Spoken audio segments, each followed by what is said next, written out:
Hey guys, Dr. Derry here, owner of Vision Health Services. And today I want to talk about disc herniations. And so disc herniation is the parent to disc bulges, the next step that can happen with some people.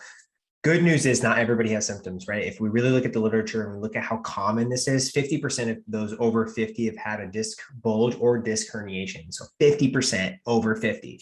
And that number increases as we get older and decreases slightly when you're younger. So the chances that you're going to interact with this is great.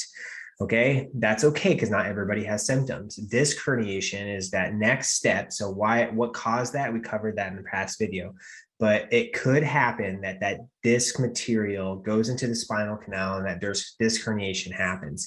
People want to know, what do I do to make that better? How can I make myself better? And what should I be doing? Well, if you want to know those things, hang with me and watch this video.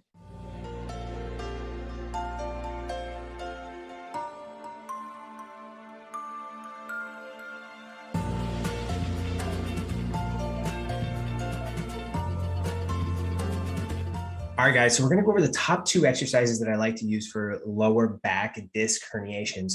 There's some caveats we need to go over first. One, this is better for those who have maybe had some discomfort greater than 3 months, okay? So unfortunately, sometimes this stuff can hang around and you're dealing with it for a while. And I found that people who best respond to these type of exercises have had it for a bit.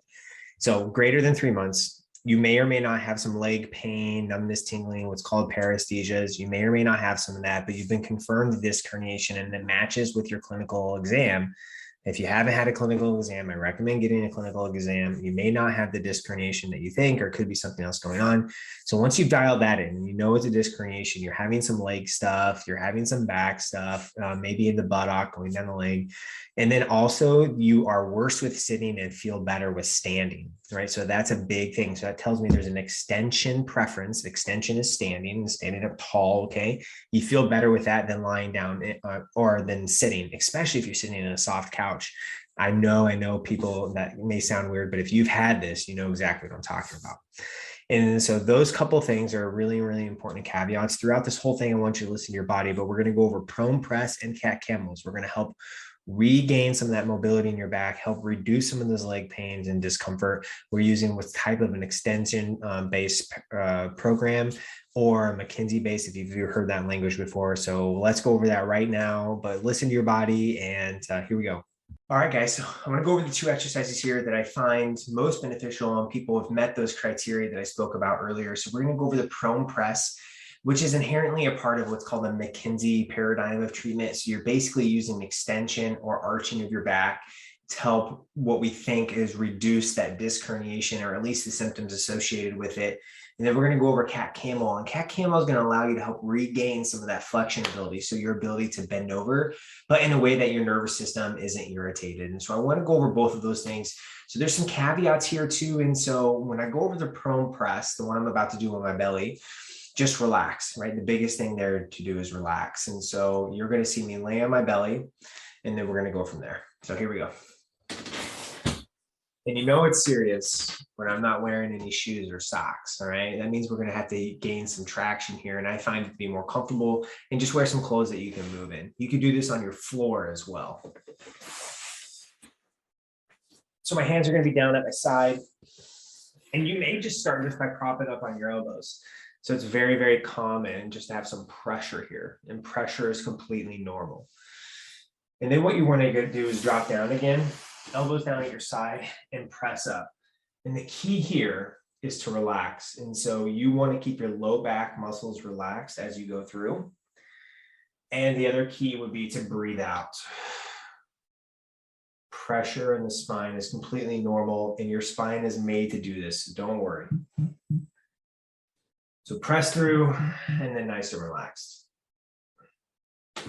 And so what I recommend there is that you're going to try to keep those hands underneath your shoulders, press up, relax. If you don't have enough arm strength, and that's completely fine, just start a little higher and then just press there. Same kind of thing. You're going to see that nice curvature in my back.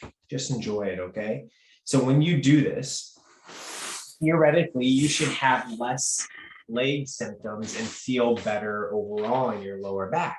Theoretically, we're going to start there with about 10 to 15 reps with about a 2 to 3 second hold and just a nice breathing out. Okay. It's a great exercise. It helps loosens you up. So it's really good to do first thing in the morning, especially because I find the people with disc herniations have that morning issue. And then you're going to work through it. Okay. A couple times a day, multiple repetitions, work through it. Your back is made to do this. Work into it, listen to your body. You don't want any adverse event. And by adverse event, I mean increase in leg pain, increase in paresthesias or tingling. You don't want any of that stuff. All right. So another one here is a classic exercise is the cat camel. So you're going to see a lot of carryover in some of these exercises, but it's all based on intent. What's the intent of the exercise? And so the intent here is to help regain that forward bending ability. So if people with disc herniations, when they go to pick up something, their like back is super stiff and they bend at their knees. That's okay at first as a protective mechanism, but then you want to regain your ability to do that. So with the cat camel, same thing on the floor, but this time you really want to arch, right? That's similar to the prone press that we just did, that same motion in our back. You can see on my back is nice and curved. And then you're going to gently tuck your pelvis underneath you and then go back and forth. About a 1 to 2 second hold, and more repetitions, the better.